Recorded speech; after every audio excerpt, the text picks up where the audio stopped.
And welcome back, yo, bro, nation. Sorry if I'm blowing your ears out. Welcome back to Retro Rewind. This is episode 15 of the Retro Rewind. And today we are talking Royal Rumble 1992. Of course, this year's Royal Rumble is only 2 days away, as we are quickly approaching that match. And, you know, the Rumbles are actually kind of interesting this year. They're kind of interesting this year. But how is everyone doing this morning? How is everybody? I am Zach, your host here on the Yo Bro Nation YouTube channel. And I'm getting a little bit of the hiccups, I think. I just finished eating a barbecue pork sandwich, and it was quite delicious. But how is everyone? How are you all doing today? Enjoying your morning? I sure hope so. Happy Friday. Friday, January the 29th. And before I get into this review for the pay-per-view and everything, I want to do a little bit of house business. The first thing I want to discuss is tomorrow night, if you're in the Valparaiso area, I think I'm pronouncing it right. I could be completely wrong. But tomorrow night, Impact Pro Wrestling presents Awakened. Jake is competing. Of course, you guys know Jake here from the channel. In fact, Jake will be with me Sunday night to do the Royal Rumble review. He will be here. Doors open at 6:30 p.m. Bell time at 7:30. That is, you know, time zone there. Tickets are on sale. You guys can go to their Facebook page to see that. But that is this Saturday, the night before the Royal Rumble. Jake is chasing that world championship. So go support the future world champ if you're in the area, or go to Facebook, leave some comments, show your support to him there, and let Jake know who sent you. Also, want to go ahead and jump into this. Speaking of Jake, as I announced previously, Jake is also taking bookings. So if you know anyone who's a promoter, or perhaps you yourself are involved in the wrestling business and you want to help this man out, and you're in the Georgia, Florida areas, the Hitman, Jake Capone, is taking bookings.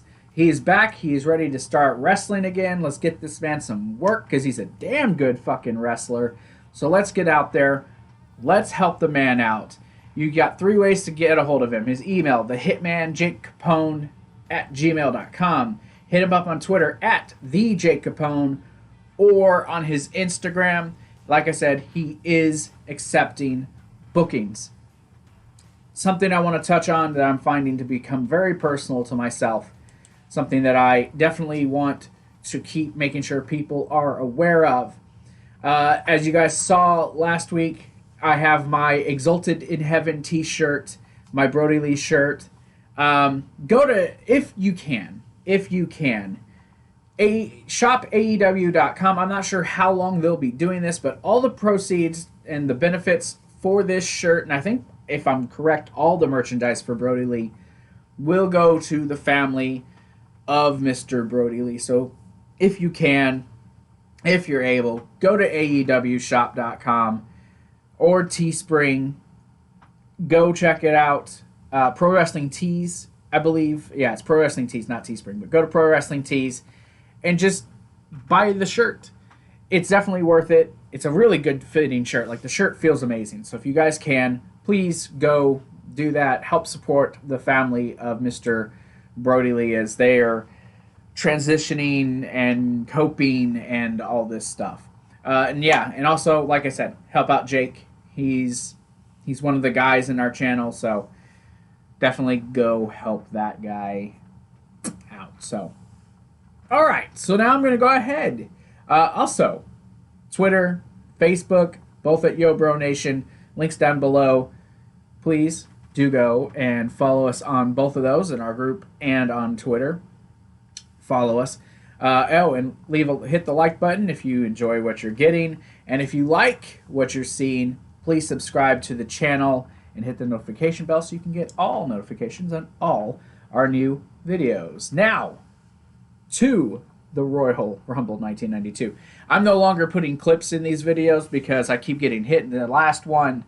My last Retro Rewind, which I'm trying to get edited to put back up, that got taken down worldwide. So, no more clips. So let's talk. Let's talk Royal Rumble 1992. Of course, this took place on January 19th, 1992 at the Knickerbocker Arena in Albany, New York. Had a crowd of 17,000. Had a pay-per-view buy rate of 260,000 pay-per-view buys. Of course, Gorilla Monsoon and Bobby Heenan were on commentary, and Howard Finkel was your ring announcer. And all of this took place around the time of Ric Flair's arrival when he was claiming to be the real world's champion. He had the WCW belt, of course. He left WCW/NWA at this time because booking, I won't throw names out there, but someone who was in booking wanted him to drop the championship and change his name, and Flair would not return that title without getting his deposit back. You literally bought the championship. So they had a disagreement. Flair left for the company. Hogan was the champion going into Survivor Series, where The Undertaker, on his 1-year anniversary, won the championship, but then would drop the championship a week later, not even a week, at Tuesday in Texas the following week. And then the title would end up being held up. And we got this 30-man Royal Rumble to determine who would become the next world champion. And anyone who is anybody, sorry, I got something in my teeth, knows that this was the match. This was the first time where someone who wasn't, spots 15 through 20 even remotely had a chance to win the Rumble. And everyone knows this is where Ric Flair won an hour, starting at number 3 and 1. Everyone knows that's what it was. So this is, in some people's opinions, this is potentially the best Royal Rumble there ever was. And is it? I don't know. I guess we'll discuss that as I go through, because I certainly enjoyed this pay-per-view. Certainly, I enjoyed this particular Royal Rumble. So the opening package was basically just Vince McMahon announcing all the Royal Rumble participants for the evening's Rumble match. We kick off the show with the Orient Express with their manager, Mr. Fuji, taking on the team of the New Foundation, which was Owen Hart and Jim the Anvil Neidhart in their, brightly colored jumpsuits, and it was ridiculous. But it was Owen starting, and Owen looked fantastic, right?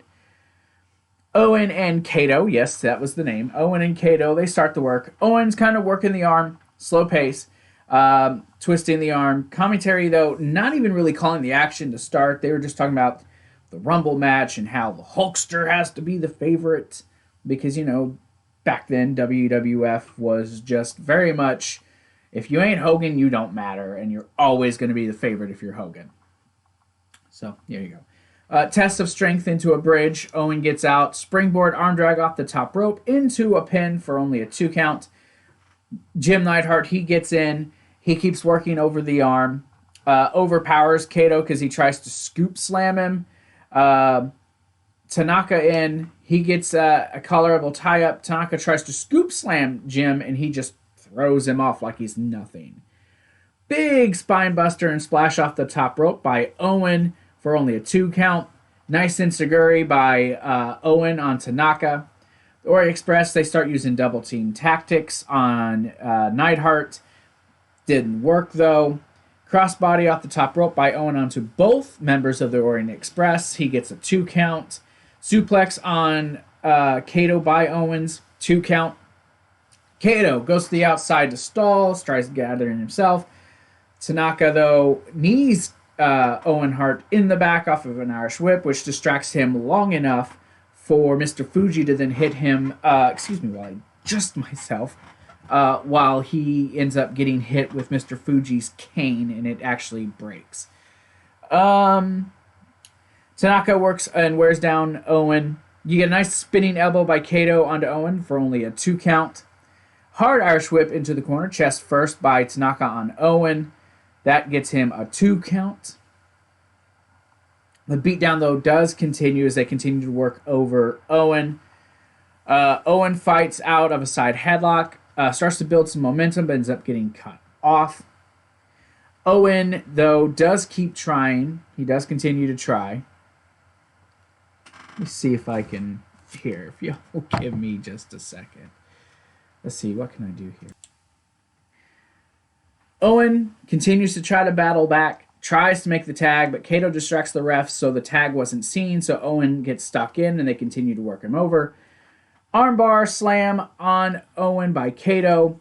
Arm continues to get worked over. Owen, though, does hit a beautiful, like, almost overhead, belly to belly on Tanaka after a leapfrog. The pin gets broke up. Then a double clothesline by the Orient Express.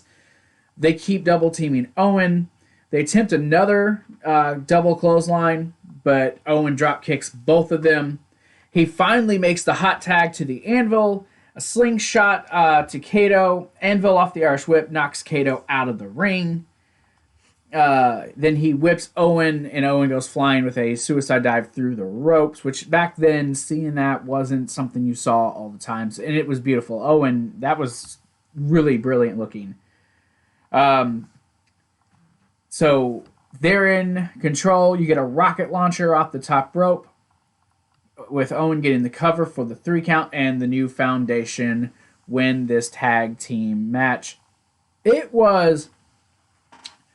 There's a couple more tag team matches that are still to come, but this was, to me, easily the best match of all of the tag team matches that took place on the show.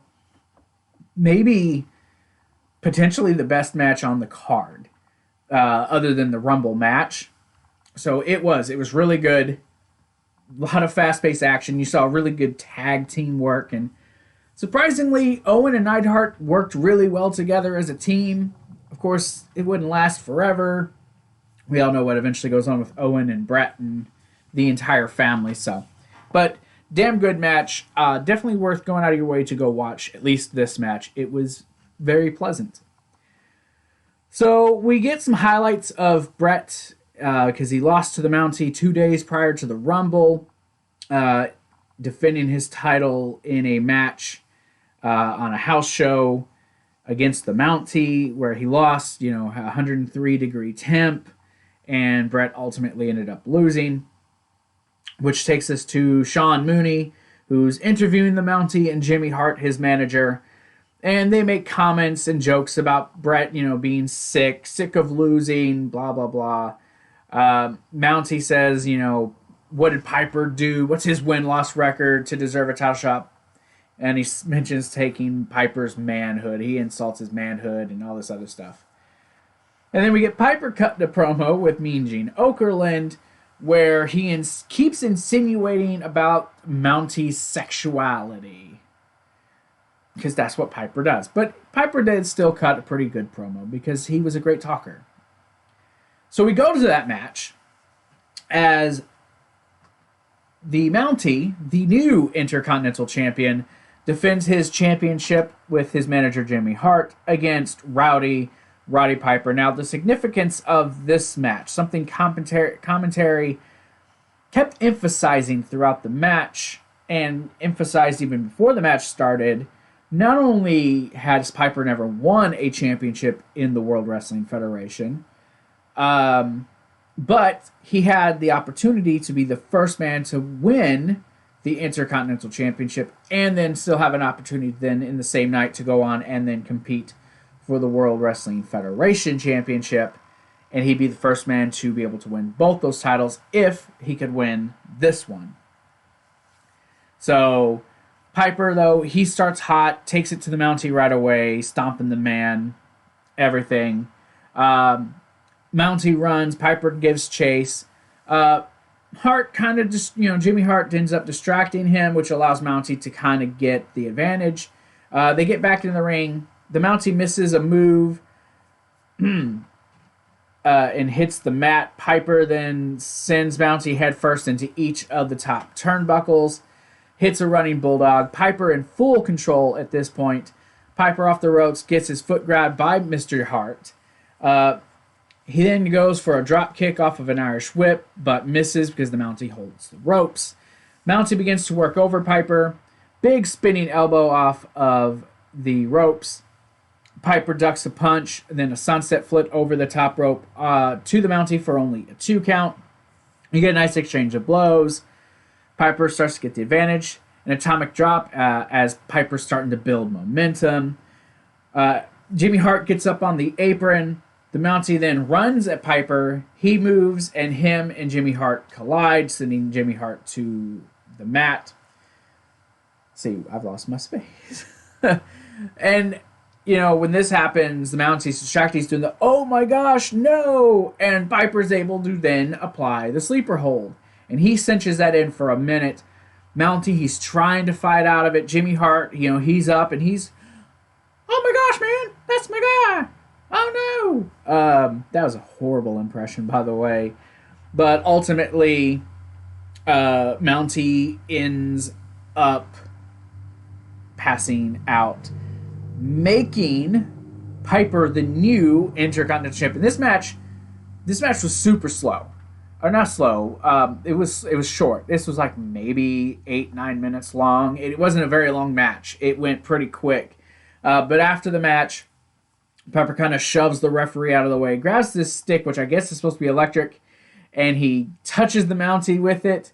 And he's like, yeah! You hear a buzzing sound in the background, like over the speakers, to be like he's shocking him. And then he leaves with the belt, and he celebrates. So Piper winning a short but an entertaining match.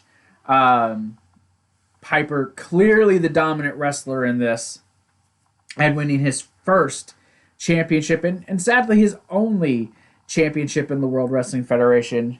Oopsie. Spoiler. But he would still have an opportunity later in the show. Lord Alfred Hayes has a Coliseum home video exclusive with Hulk Hogan. He goes in, Hogan is training, and he says, there's no friends in there, and he knows that. And he's also, little Hulksters know that, if you get in the ring with me, we're not friends. He says he's got a plan. He's going to get that title back. Very mellow Hulk Hogan. He was just talking normal, like you and me. Very mellow, very just like, hey, all right, so I got to kick you out. I got to get back to work. He's like, I better get out of here before I get kicked out. So then we get Mean Gene interviewing the Bushwhackers with Jameson. This was a weird character. I'll be honest, I don't know much about the whole history of the whole Jameson thing. He wasn't on TV very often, but he looked like the nerdiest of nerds, and I guess he was supposed to be a sympathetic baby face. Not a manager even, he was just kind of there. Anyway, so the Bushwhackers, they're cutting their promo. They kept referring to the Beverly Brothers as the Beverly Sisters. And then Jameson goes on about how he just 1 minute with Genius and Ouch. And I don't know. But we do go to that match. The Beverly Brothers, Blake and Bo, with the Genius, Lanny Poffo, taking on the Bushwhackers, who were with Jameson, making his pay-per-view. Yeah, so before the match starts, before the Bushwhackers come out, Genius is reading a poem, making fun of Jameson, and then the Bushwhackers come out. And, I understand in 1992, things were much, much different, but they kept licking people. And given the current climate, I couldn't help but be like, stop licking people. Just stop. Like, one of the bushwhackers, I forget which one it is now, literally walks up to some dude holding his kid, grabs the kid by the face, and licks the child. 1992, 2022, I don't care. Don't lick someone else's child. You don't know where that kid's been. No, don't lick people. God, it's so gross. So Heenan was on fire during this match, just making fun of this Jameson dude. And again, I don't really remember much about him, and I should have maybe done a little more research about him. But honestly, I didn't care for him at all. But you get Heenan, saying, Jameson smells like sardines. His parents got a divorce, but nobody want custody of him. Oh, here's another one. They ran away from home when he came. He said he came home from school, and noticed they both ran away from home because they didn't want him. And then he was like eating a biscuit, kept chewing on his tie. He just looked ridiculous. Utterly ridiculous. And the majority of this match was just focusing on him. And then them in the ring posing and stalling and posing and looking at Jameson, chewing on his tie. Like, Jesus, man. Oh, and he kept going, what? What? He was ridiculous. Straight ridiculous. So yeah, lots of stalling to start. The Beverly Bros did double team and stomp Luke to start. He ends up biting Blake in the ass. Then more stalling and more licking. Blake tries to shake hands with Butch, but everything breaks down. Bo gets a double clothesline out of the ring. You get this crazy game of cat and mouse where they're chasing each other in and out of the ring and coming back and forth. And you end up seeing more biting and more posing. You get a hangman top rope axe handle by the Beverly Bros. They start to work over Luke. The match is finally getting into a rhythm. They're finally slowing the pace down after like 10 minutes of just ridiculousness. They're working over Luke's back. Genius comes around and just slaps Jameson for no reason. And he's like, am I bleeding? Like, oh my God. Neck breaker on Luke by Blake. Irish whip into the corner by Blue. Luke comes out of that with a clothesline. Tag to Butch. Big clotheslines. Diving headbutt off the top rope. Blake breaks up the count. More chaos ensues. A double axe handle off the top by Blake. He gets the 3. The Beverly Brothers win. And then after the bell, the Bushwhackers get the advantage. And they let Jameson get a shot in on the Genius where he's just winding up, stops and stares. And they're like, come on, you can do it. And he winds up again. And finally, he just kicks him in the shin.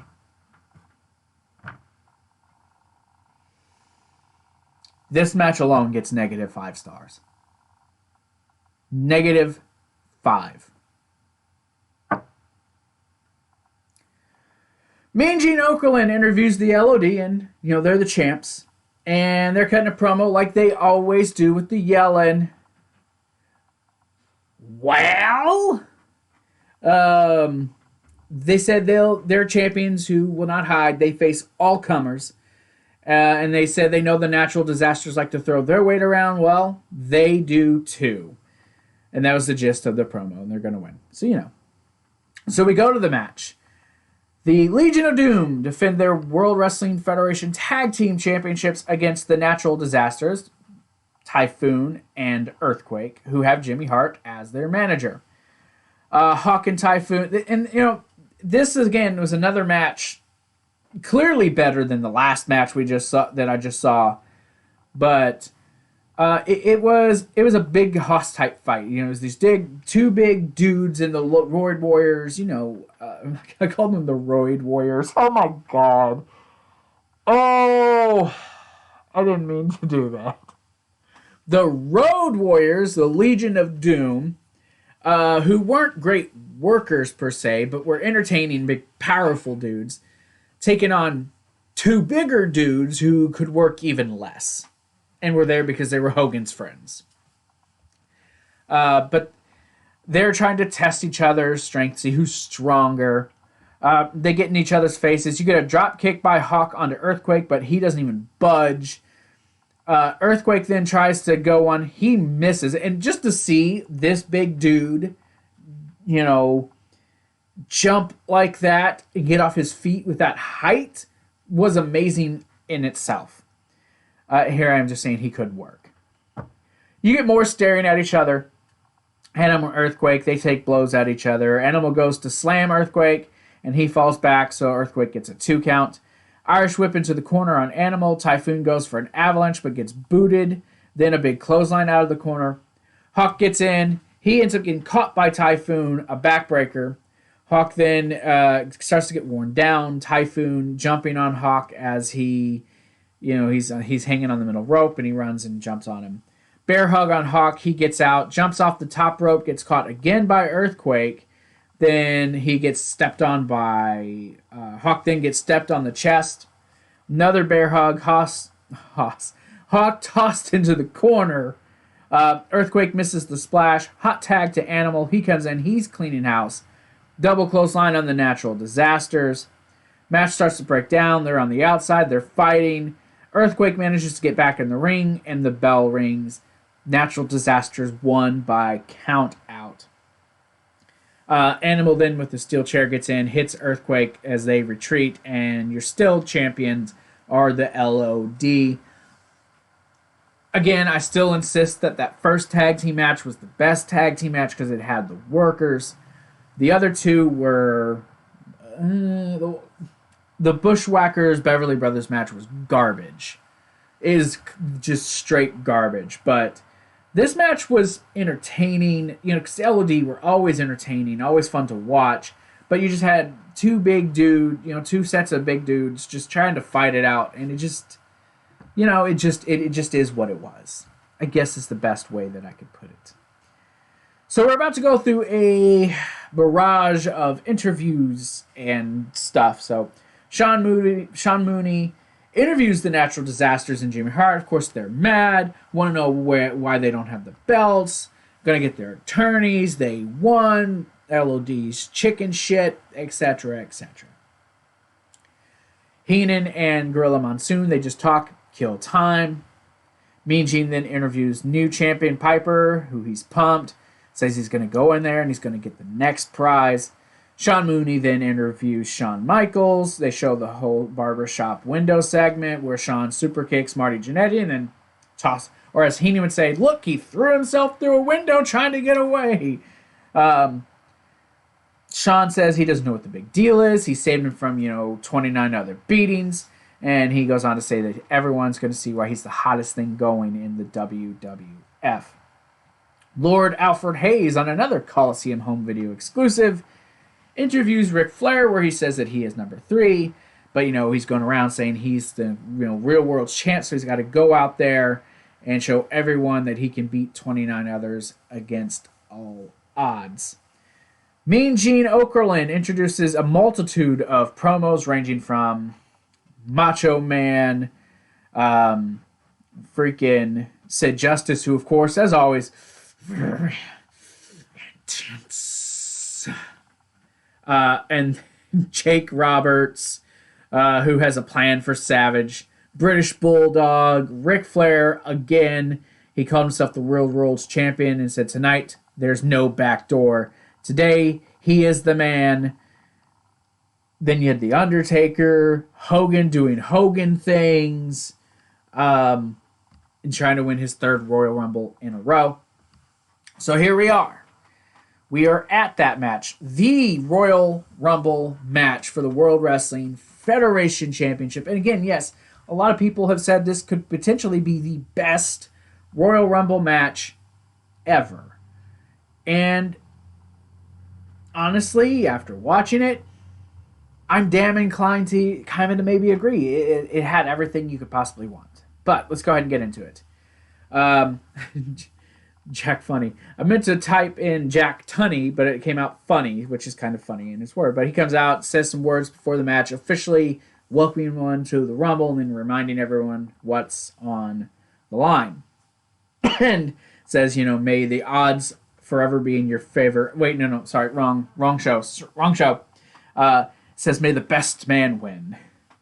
At number 1 is the British Bulldog. Number 2 is the $1 Million Man, Ted DiBiase. Bulldog starts hot. Him and Ted DiBiase are going at it. DiBiase does recover, but Bulldog eliminates DiBiase after he tried to eliminate him. Number 3, everyone remembers this. Number 3, Ric Flair. Mr. Perfect comes out with him. He and Bulldog lock up. Number 4, Jerry Sags with Jimmy Hart helps Flair work over Bulldog, but Bulldog does fight back. Sags ends up eliminated by the Bulldog almost right away. Number 5, Haku. He goes for Bulldog right away. Then Flair. Flair rolls out. Haku tries to eliminate Bulldog, but he gets dumped. But he dumps Haku out, eliminating Haku. Number 6, Shawn Michaels. Bulldog takes it to both men, almost eliminates Michaels. Number 7, Hey Chico, Tito Santana. Flair low blows Bulldog. Number 8, the Barbarian. He comes in, tries to get rid of Bulldog. Flair tries to help him, but Bulldog stays in. Number 9, Texas Tornado. Fun fact, I actually learned that the Texas Tornado didn't have both feet. He had a prosthetic foot. Honestly, didn't know that. Things you learn. What was I? So him and Flair square off immediately and go at it. Number 10, Simon Miller's favorite wrestler, the Repo Man. He sneaks into the ring. Big chops bites Texas Tornado onto Ric Flair. Number 11, Greg the Hammer Valentine. Bulldog and Texas Tornado double team Michaels. Number 12, Nikolai Volkov, who, comes in. The ring's starting to fill up. We get Valentine applying a figure 4 on Flair during this point. And then Volkov is eliminated by the Repo Man with a backdrop. Number 13, the Big Boss Man. I'm not even going to try. He runs into the ring and goes at everyone right away. Anyone who's in his way. Valentine eliminated by the Repo Man. That's 2 eliminations in a row. Oh, and then Repo Man gets eliminated by the Big Boss Man. Flair and Bulldog fighting on the ropes. Bulldog dumped and eliminated by Flair. Texas Tornado then eliminated by Flair. Then number 14, Hercules comes out. Flair gets schooled by Barbarian. He tries to eliminate Ric Flair, but gets eliminated by Hercules instead. And then Hercules is eliminated by Bossman, just leaving Flair and Bossman in the ring. They square off. Bossman runs at Flair. He ducks, and Bossman flies out of the ring, getting eliminated. So it's just Flair in the ring. And then number 15, Rowdy Roddy Piper. He goes in, house on fire on Ric Flair, unloads on him. They fight to the outside. He's just whooping Flair. Flair goes for an atomic drop, but there's a no-sell and an eye poke by Piper, and then he applies the sleeper. Number 16, Jake Roberts comes out. He rolls in, just kind of sits in the corner and says, go ahead. And then immediately attacks Piper right after that. Flair thinks he's going to help him, but he gets clotheslined by Jake. Jake goes for the DDT, and Piper breaks that up. Number 17, Hacksaw Jim Duggan. USA chance for Duggan. Number 18, IRS, Erwin R. Shyster. He just kind of takes his time getting to the ring. Number 19, Snuka. Piper chops the shit out of Flair at this time. Number 20, The Undertaker. Okay. Of course, he comes out with Paul Bear. So Taker comes in, immediately eliminates Jimmy Snuka with a clothesline over the top rope, and then chokes Flair.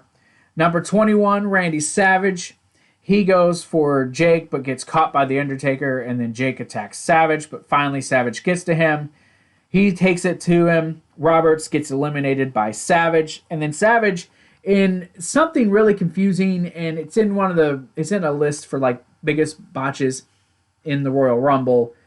Jumps out over the top rope to go after him, and they're like, wait, is he eliminated? But the Undertaker kept tossing him in, and he kept going back out, but ultimately Savage was still in the match.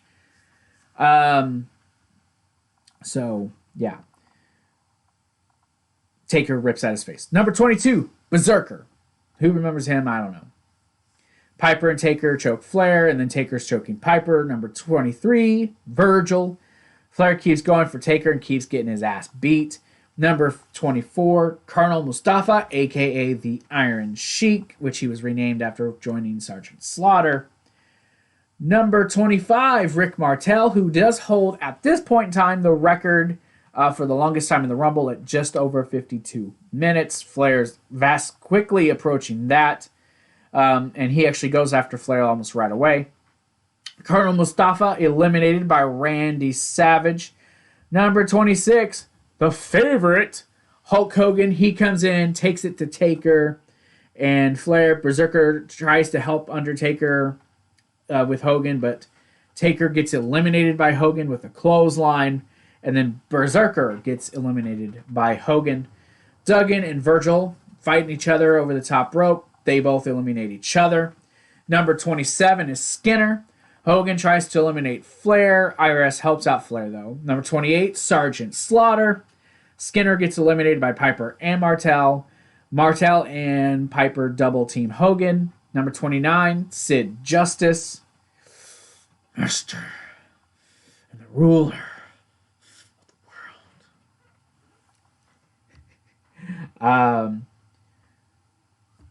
world. Yeah, I already did that.